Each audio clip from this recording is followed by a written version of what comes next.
Hello friends, उम्मीद है आप सभी बहुत बढ़िया होंगे। मसीह के नाम में आप सभी को जय मसीह की। तो फ्रेंड्स, आज हम गुरु उपदेश की एक और वीडियो को रिफ्यूट करेंगे, जिसमें वो कह रहे हैं कि जो परमेश्वर को शब्द के रूप में जाना जाता है, इस कॉन्सेप्ट को क्रिश्चियंस लोगों ने गुरु ग्रंथ साहिब में से लिया है। तो आज हम इस वीडियो को जांचेंगे और देखेंगे कि सच्चाई क्या है। तो फ्रेंड्स, मैं चाहता हूँ कि पहले आप उसकी इस वीडियो को देखें। इन्होंने अभी एक नया कॉन्सेप्ट निकाला है कि शब्द ही गुरु है, वही देहधारी बन गया, और जो भी इनका कॉन्सेप्ट है। तो मैं इनको कहना चाहता हूँ कि ये जो शब्द गुरु का कॉन्सेप्ट है ना, ये कॉन्सेप्ट गुरबाणी में से है। गुरबाणी के अंदर है शब्द गुरु सूरत तुन चेला, आप देख सकते हैं साइड में। ये गुरु नानक साहब जी का कॉन्सेप्ट है। गुरु नानक साहब जी ने बताया दुनिया को कि जो मालिक है, जो वाहिगुरु है, वो शब्द रूप में है।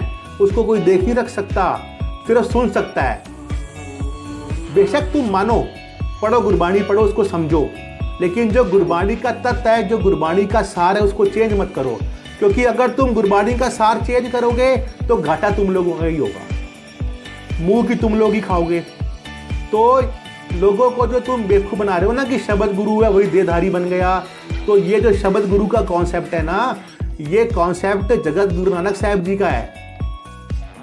कॉपी करो उसको, मना नहीं कर रहा, पर उसको कॉपी करके आगे सही बताओ, गलत मत बताओ। मेरे को काफ़ी सारे मैसेजेस भेजते हो, देखो गुरबाणी के अंदर क्या आया है, गुरबाणी के अंदर क्या आया है।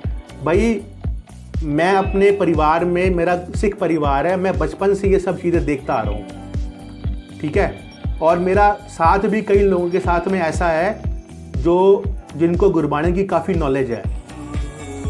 तो ये दिमाग से निकाल लो, ठीक है। जो तुम्हारे दिमाग में गोबर फिट है ना, वो तुम भूल जाओ। खास करके मेरे दिमाग में तो नहीं डाल पाओगे तुम लोग। लेकिन एक बात है कि तुम लोग सब झूठे निकले, सब के सब तुम लोग झूठे निकले।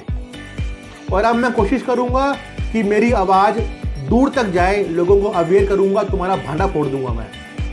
तुम मेरे घर में घुसोगे, मैं तुम्हारे दिमाग में घुस के वार करूंगा, ध्यान रखना इस बात का। भाइयों, अपने ओपिनियन बताना कमेंट बॉक्स में, और अपने एक्सपीरियंस बताओ कि ये कैसे तुम्हारे पास आके तुमको बेवकूफ़ बनाने की कोशिश कर रहे हैं। सत श्री अकाल, नमस्कार। तो फ्रेंड्स, इस क्लिप में गुरु उपदेश ने ये कहा कि क्रिश्चियंस ने ये कॉन्सेप्ट गुरु ग्रंथ साहिब में से लिया है, जिसमें कि खुदा को शब्द कहा गया है। फिर वे आगे कहते हैं कि इस कॉन्सेप्ट को गुरु नानक देव जी ने दिया था। इस पर मैं कहूँगा कि गुरु उपदेश के पास सिखिज़म एंड क्रिश्चियन की थियोलॉजी की फ़िलासफ़िकल नॉलेज की कमी है, जिससे वे अंधेरे में तीर चलाते हुए अपने फॉलोअर्स को बेवकूफ़ बना रहे हैं। इससे यह साबित होता है कि क्रिश्चियंस के नहीं, पर गुरु उपदेश के दिमाग में गोबर भरा पड़ा है। इन्होंने जैसा कहा कि परमेश्वर को शब्द कहने का कॉन्सेप्ट गुरु नानक देव जी ने दुनिया को दिया, इसका मतलब सिखिज़म में ये कॉन्सेप्ट 1469 to 1539 के बीच में आया। लेकिन क्रिश्चियंस के पास ये कॉन्सेप्ट गुरु नानक देव जी से लगभग 1400 साल पहले से था, जिसके हमारे पास हिस्टोरिकल एविडेंस पड़े हैं। तो अब इसका मतलब ये हुआ कि हिस्टोरिकली रूप से परमेश्वर को शब्द के रूप में जानने का कॉन्सेप्ट पहले क्रिश्चियंस के पास था। अब जो गुरु उपदेश ने सबसे बड़ी कम अकली इस वीडियो में दिखाई है, वह यह है कि इसने ये जानने के लिए समय नहीं निकाला कि सिखिज़म में परमेश्वर को जिस शब्द के रूप में जाना जाता है उसकी फ़िलॉसफ़ी क्या है, और क्रिश्चियंस में परमेश्वर को जिस शब्द के रूप में जाना जाता है उसकी फ़िलॉसफ़ी क्या है। सीधे शब्दों में कहें तो इसने दोनों में डिफरेंसेस जानने की कोशिश नहीं की, क्योंकि अगर ये काम किया होता तो फिर ये इस वीडियो को नहीं बनाता। तो हम आज इस वीडियो में दोनों में डिफरेंसेस को समझेंगे, जिससे हमें पता चल जाएगा कि क्रिश्चियंस का कॉन्सेप्ट इस मामले में अलग है और सिखिज़म का अलग। तो सबसे पहले हम इस मामले में देखते हैं कि सिखिज़म की क्या फ़िलॉसफ़ी है। तो शुरू करते हैं गुरु उपदेश की रेफरेंसेस के रूप में दी गई तुक से। तो लिखा है शब्द गुरु सूरत धुन चेला। इस तुक या विचार या फिर वाणी को गुरु नानक देव जी ने तब रिवील किया था जब उनसे किसी ने ये सवाल किया कि तुम्हारा गुरु कौन है। तब उन्होंने जवाब में कहा था शब्द गुरु सूरत धुन चेला, मतलब शब्द परमेश्वर ही सच्चा गुरु है, जिसके ऊपर मैं अपनी चेतना में ध्यान लगाता हूँ और मैं खुद उस शब्द का चेला या डिसेपल हूँ। सिखिज़्म की फ़िलॉसफ़ी के अनुसार खुदा को सच्चे गुरु के रूप में माना जाता है। और जब हम गुरु ग्रंथ साहिब का 599 जो अंग है उसको पढ़ते हैं तो वहाँ पर गुरु नानक देव जी बताते हैं कि सच्चे खुदा की लाइट सब कुछ का सार है और सर्वव्यापी है। वो शब्द जहाँ प्राइमल गुरु अनंत है, जिसे गुरु नानक देव जी ने अपना गुरु माना है। लेकिन वो जो प्राइमल गुरु है वो इनकारनेट नहीं हो सकता, मतलब वो अवतार नहीं ले सकते, क्योंकि उस शब्द के लिए ये दुनिया एक खेल है। तो ये है सिखिज़्म में शब्द की फ़िलॉसफ़ी। अब हम देखते हैं कि क्रिश्चियनिटी या क्रिश्चियंस के शब्द को लेकर क्या फ़िलॉसफ़ी है।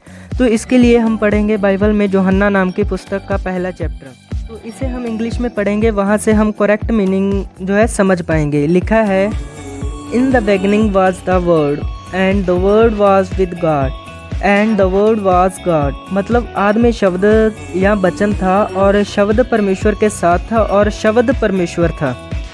और यहाँ पर ध्यान देने वाली बात यह है कि इंग्लिश में वर्ड के साथ डेफिनेट आर्टिकल द का इस्तेमाल किया गया है, जिसका मतलब है वर्ड को एज ए नाउन इस्तेमाल किया गया है।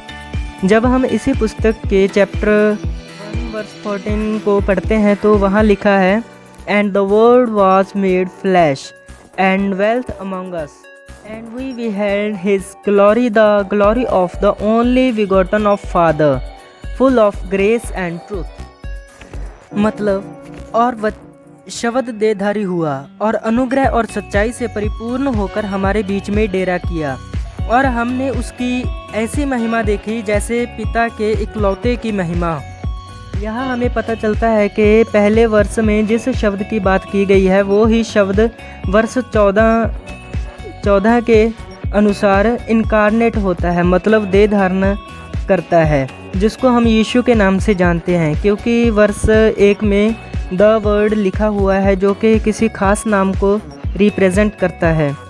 तो ये है क्रिश्चियंस की फ़िलॉसफ़ी जो कि सिखिज़्म की फ़िलॉसफ़ी से टोटली डिफरेंट है, क्योंकि सिखिज़्म फ़िलॉसफ़ी के अनुसार उसका खुदा या शब्द इनकारनेट नहीं हो सकता, लेकिन बाइबल जिस शब्द की बात करती है वो इनकारनेट होता है, मानवीय देह धारण करता है। अब जिस तरह गुरुपदेश अपनी क्लिप में ये कह रहे हैं कि क्रिश्चियंस ने इस कॉन्सेप्ट को गुरु ग्रंथ साहिब में से लिया है, इससे गुरुपदेश के लिए 3 बातों में से एक सच हो सकती है। नंबर 1, या तो गुरु उपदेश को ये नहीं पता कि सिखिज़्म में शब्द की क्या फ़िलॉसफ़ी है। नंबर 2, या तो उसे ये नहीं पता कि क्रिश्चियंस की शब्द को लेकर क्या फ़िलॉसफ़ी है। नंबर 3, या फिर वो कहना चाहते हैं कि सिखिज़्म में भी शब्द को लेकर सेम उसी तरह की फ़िलॉसफ़ी है जिस तरह बाइबल में है। तो इसका मतलब वो सिखिज़्म के आउट ऑफ कॉन्टेक्स्ट में जाकर बात कर रहे हैं, जो कि जिसको सिखिज़्म स्वीकार नहीं करते। तो अब गुरु उपदेश से मेरा ये सवाल है कि आपने अपनी वीडियो में ये तो कह दिया कि इस कॉन्सेप्ट को क्रिश्चियंस ने गुरु ग्रंथ साहिब में से लिया है। अब मुझे और अपने फॉलोअर्स को ये बताएं कि आप इन तीनों में से किस कैटेगरी को अपनाते हो। और दूसरी बात है, जो आपने कहा कि आप क्रिश्चियंस के दिमाग में घुसकर वार करने की जो बात कही आपने, मैं आपको सजेस्ट करता हूं कि पहले आप दिमाग का इस्तेमाल सही इन्फॉर्मेशन को कलेक्ट करने के लिए कीजिए, उसके बाद दिमाग में घुसकर वार करने के बारे में सोचना। तो फ्रेंड्स, आज की वीडियो में इतना ही। अब हम मिलते हैं एक नई वीडियो में, तब तक के लिए आप सभी को जय मसीह की। वीडियो को पूरा देखने के लिए शुक्रिया। फ्रेंड्स, अगर आपको ये वीडियो पसंद आए तो इस चैनल को सब्सक्राइब कीजिएगा और वीडियो को लाइक के साथ साथ शेयर भी कीजिएगा।